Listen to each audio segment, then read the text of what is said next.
Good afternoon, and welcome to the Loudoun Chorale spring virtual concert entitled In Paradisum. My name is Max Nolin, and I'm lucky enough to be the music director of the Loudoun Chorale. In today's program, we will present Fauré's magnificent Requiem, interspersed with poetry that relates to the mood and spirit of the individual movements of the work. A requiem is a musical setting of the Mass for the dead and departed. Many composers have set the Requiem text for hundreds of years, each putting their own little spin on these ancient words.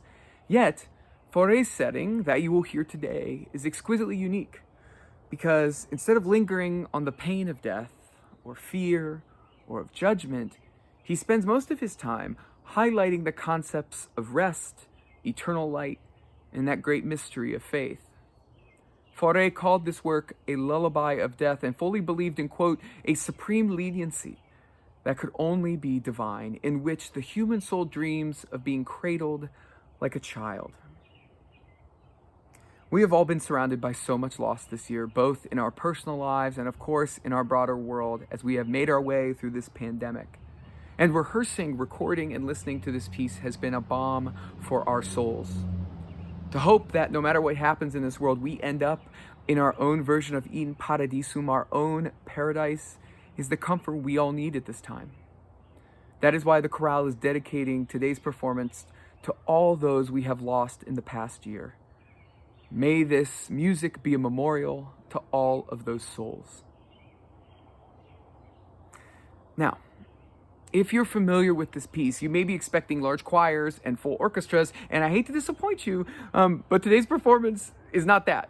It is much more bare bones due to our COVID-19 restrictions. You will instead hear a combination of all the different modes of rehearsal and performance we have invested in this year. You will hear virtual choir creations, outdoor recordings, and small ensemble singing spaced out in a church. Now, there is some precedent here. The Fauré Requiem, ever since its inception, ever since its creation, has been arranged, reduced, and expanded to fit the moment that piece was being performed in and to fit the ensemble that was performing it. And we at the chorale have arranged it for our COVID-19 moment. Yet, what is strange to me as a conductor is I think I like this version more than any other I've ever done. Now, of course, I look forward to going back to full orchestral performances, and we are already planning for in-person rehearsals and performances for our next season. But there is something magical about what you will see today. When you listen to the peaceful, that famous Pie Jesu, you will hear the birds that literally started chirping in the background on our recording day. Those weren't edited in. You will hear a foreboding siren at the start of the intense Liberame. And in every note of this performance, you will see and experience the power of the human spirit. You will see a choir that never stopped rehearsing, even if it meant they had to sing to a computer screen in their home or get caught in a thunderstorm outdoors. They demonstrated, in my opinion, exactly what Fauré was saying about the human experience in his Requiem. The world is a challenging place. It is a confusing place. But it is also a good place, full of good and amazing people. And you're about to see and hear some of them sing today. I hope you enjoy this music. After Great Pain, a Formal Feeling Comes, by Emily Dickinson. After great pain, a formal feeling comes. The nerves sit ceremonious, like tombs. The stiff heart questions, was it he that bore, and yesterday or centuries before? The feet, mechanical, go round a wooden way of ground, or air, or aught. Regardless grown, a quartz contentment like a stone. This is the hour of lead, remembered if outlived. As freezing persons recollect the snow, first chill, then stupor, then the letting go.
Prayer by Gioia.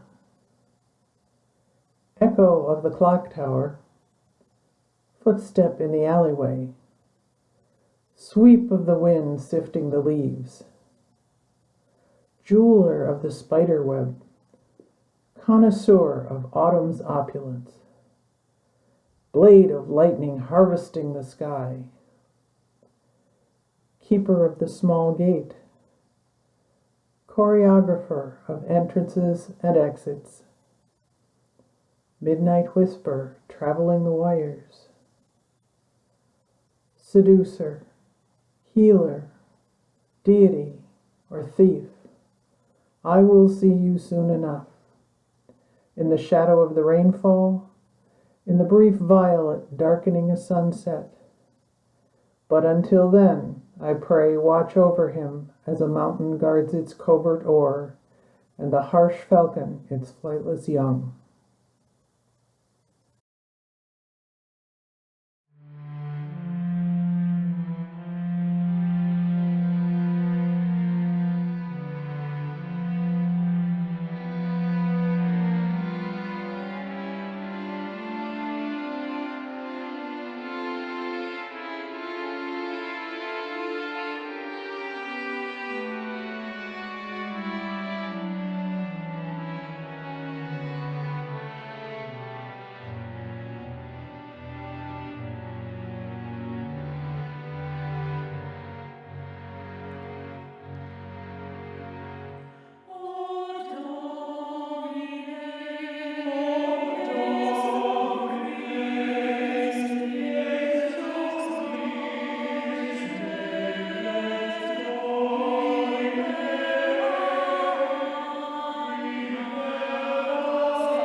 The real prayers are not the words, but the attention that comes first.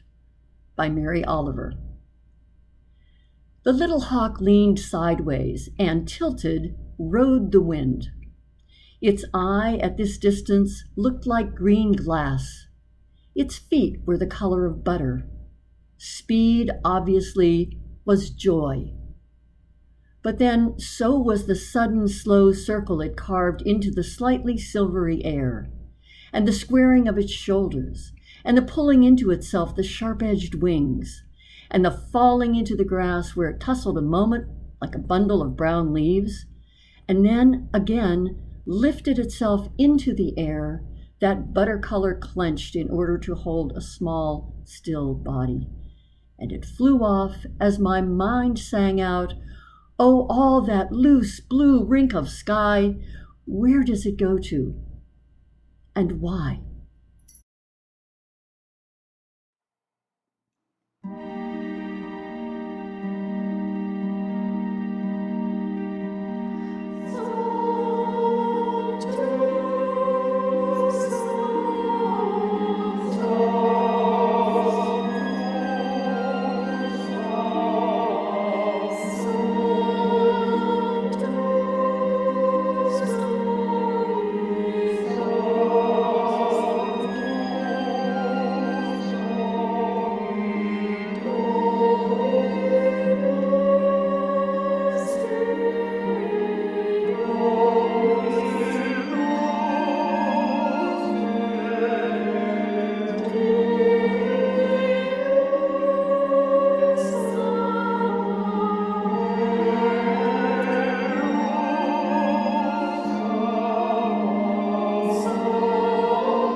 The Lake Isle of Innisfree by William Butler Yeats.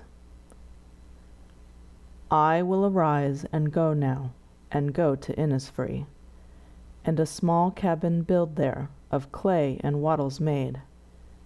9 bean rows will I have there, a hive for the honey bee, and live alone in the bee-loud glade. And I shall have some peace there, for peace comes dropping slow, dropping from the vales of the morning to where the cricket sings. There midnight's all a glimmer, and noon a purple glow, and evening full of the linnet's wings. I will arise and go now, for always, night and day, I hear lake water lapping with low sounds by the shore. While I stand on the roadway or on the pavement's gray, I hear it in the deep heart's core.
Mystery Farm Road.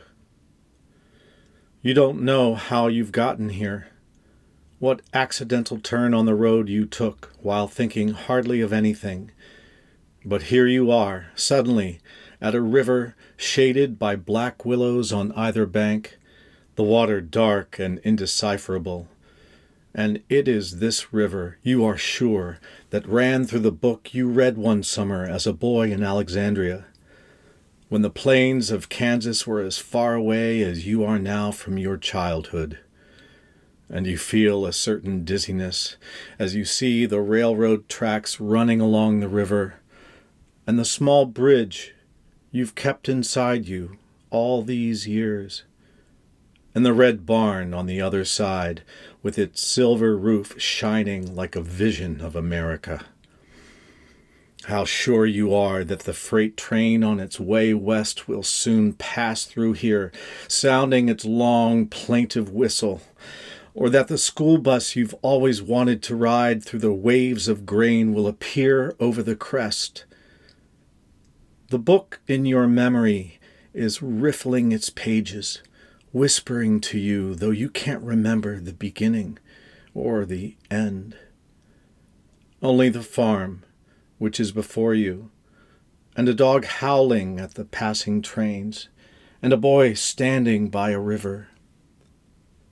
And now another boy in Alexandria on Rue Ahmed Shaki, reading a book and mouthing the words huckleberry and harvest that will cast a spell on him for years. And that boy is you, and the boy by the river bearing his calves under the black willows is also you. Look at him wading in, throwing handfuls of water to the sky.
An excerpt from On the Pulse of Morning by Maya Angelou.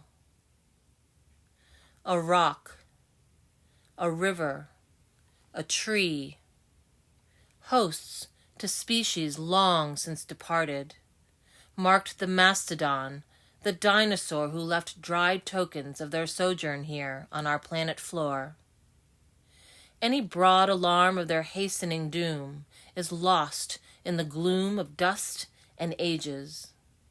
But today, the rock cries out to us, clearly, forcefully. Come, you may stand upon my back and face your distant destiny, but seek no haven in my shadow. I will give you no hiding place down here. You, created only a little lower than the angels, have crouched too long in the bruising darkness, have lain too long face down in ignorance, your mouths spilling words armed for slaughter.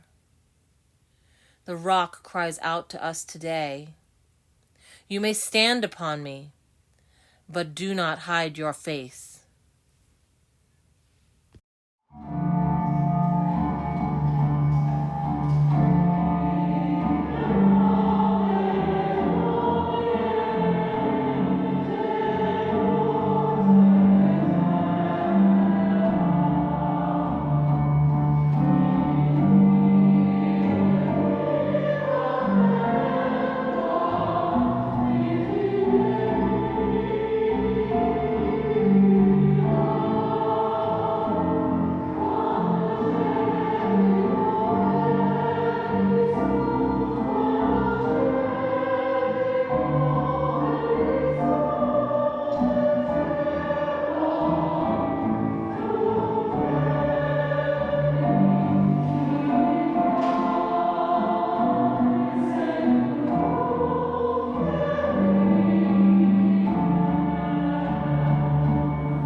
Innocence by Linda Hogan. There is nothing more innocent than the still unformed creature I find beneath soil, neither of us knowing what it will become in the abundance of the planet. It makes a living only by remaining still in its niche. One day it may struggle out of its tender pearl of blind skin, with a wing or with vision, leaving behind the transparent. I covered again, keep laboring, hands in earth, myself a singular body, watching things grow, wondering how a cut blade of grass knows how to turn sharp again at the end. This same growing must be myself, not aware yet of what I will become, in my own fullness, inside this simple flesh.